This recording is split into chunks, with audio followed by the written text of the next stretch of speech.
আজকের ব্লগটা আমি এখান থেকেই শুরু করলাম। আমি ইন্ট্রোটা পরে আপনাদের সাথে দিচ্ছি।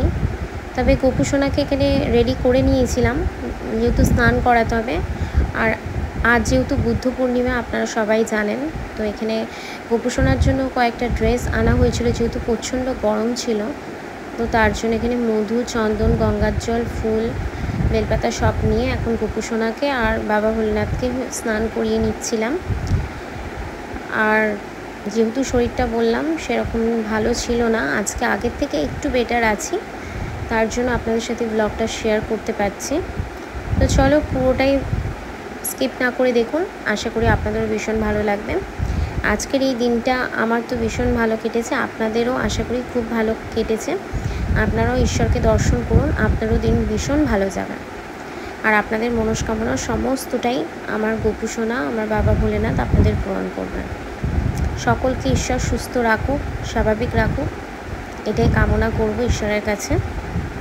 চলো পুরোটাই দেখতে থাকো। হ্যালো এভরিওয়ান, আশা করি আপনারা সকলে খুব ভালো আছেন আর আমিও ভালো আছি। আজকের এই ব্লগটা আমি এটা থেকে শুরু করলাম।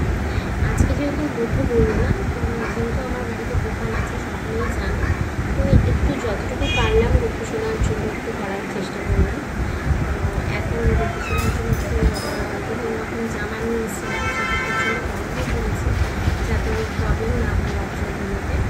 তার জন্য ড্রেস নিয়ে আলাদা হয়ে গেছে, নাইট ড্রেস রাত্রে।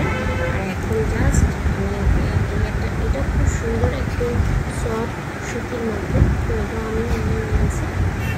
যেহেতু শরীরটা বলেছিলাম যেহেতু ভালো নেই, সাথে 2 দিন মতো হচ্ছে আমি হসপিটালে বাড়ি এসেছি, সেইভাবে সেরকম কোনো আয়োজনই করতে পারিনি।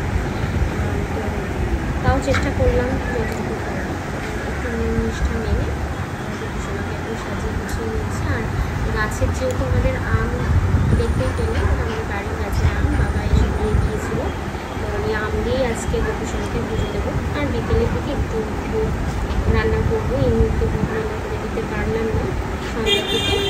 আর যেহেতু আজকে বুদ্ধ পূর্ণিমা, তাই সমস্ত কিছু নিরামিষই হয়েছে বাড়িতে রান্না। বিকেলবেলাও আবারও স্নান আমাকে করেই ওর ভোগ রান্না করতে হবে, বিকেলে স্নান করে আবার ভোগ রান্না করবো, সেটাও আপনাদের সাথে শেয়ার করবো। এখন গোপু সোনাকে সাজিয়ে গুছিয়ে নিচ্ছি, দেখতেই পাচ্ছেন আমার গোপু সোনাকে। সকাল থেকেই লেগে পড়েছি গোপু সোনার পেছনে, যেহেতু ফুলটা আসতে একটু লেট হচ্ছিলো, যার জন্য আমি আমার লেট হয়ে গেছে আজকে পুজো দিতে অনেকটা। তো চলো গোপু সোনাকে এই যে সাজিয়ে গুছিয়ে নিলাম, দেখতেই পাচ্ছেন আমার গোপু সোনাকে। কেমন লাগলো আপনারাও দেখে নিন, গোপু সোনার দর্শন করে নিন। আজকে বুদ্ধ পূর্ণিমার দিন, আপনাদের সকল মনস্কামনা ঈশ্বর পূরণ করুন, সকলকে সুস্থ রাখুন।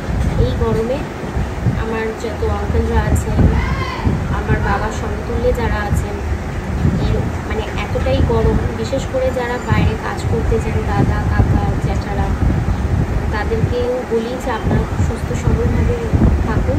আর চেষ্টা করুন এই গরমে অন্তত প্রয়োজন ছাড়া বাড়ির বাইরে না বেরোনো। জানি বাবা, দাদা, কাকাদেরকে বাইরে কাজে যেতে হয়, তবে তাদের জন্য ঈশ্বরের কাছে প্রে করবো যাতে তাদেরকে সুস্থ সবলভাবে রাখুন। চলো গোপু সোনাকে বসিয়ে নিই, তারপর দেখুন আপনারাও আমার সাথে থাকুন কী করছে। এখানে এসে আমার কার্তিক বাবার জামা, এই যে আমি কার্তিককেও পরিয়ে দেবো, যেহেতু গোপুকেও পরিয়ে দিচ্ছি। এখানে সেই মালাগুলো নিয়ে নিলাম, এই যে একটা আমার শাশুড়িরা নিয়ে এসেছিল, মাকে বলে দিয়েছিল এরকম সুন্দর সুন্দর মালা নিয়ে আসছে।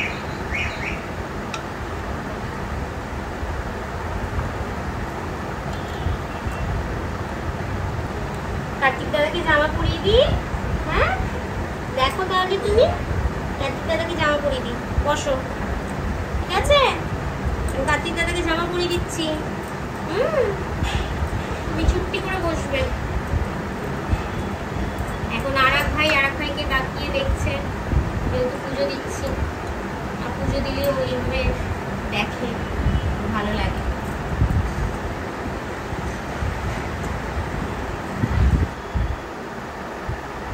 আর তারপরে আমার বাবা ভোলেনাথকেও এত সুন্দর কচি কচি বেলপাতা, কি বলবো, আমার মন মুগ্ধ হয়ে গেছে। তো আমার বাবা ভোলেনাথের মন তো আরও বেশি আনন্দ হবে। তো তারপরে বাবা ভোলেনাথকেও সাজিয়ে গুছিয়ে নিয়ে বেলপাতা দিয়ে তারপর আমরা গোপুসোনাকেও সাজিয়ে গুছিয়ে নিয়েছি। আপনাদের কেমন লাগলো অবশ্যই জানাবেন আমার গোপুসোনার আজকের ড্রেস আপ। আর এখানে আমার মা লক্ষ্মীকেও সাজিয়ে গুছিয়ে নিয়েছিলাম। আর যেহেতু বললাম যে বুদ্ধ পূর্ণিমা, তো এই পূর্ণিমা অমাবস্যার দিনটা আমি এইভাবেই পুজো দিয়ে থাকি বাড়িতে।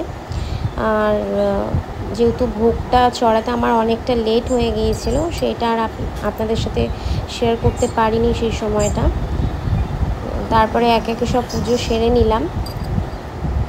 আর এরপরে সন্ধ্যা আরতিও আমাকে যেহেতু দিতে হবে, আর সন্ধ্যাবেলায় এই প্রদীপ সাজিয়ে নিয়েছিলাম, যেহেতু দূরে দিতে হবে, তুলসী তলায় দিতে হবে, আর মাকে নিবেদন করব। তো সেই জন্য আমি এখানে 4টে প্রদীপ আর আমার একটা পিতলের প্রদীপ, 5টা প্রদীপ আমি ধরিয়ে নিয়েছিলাম।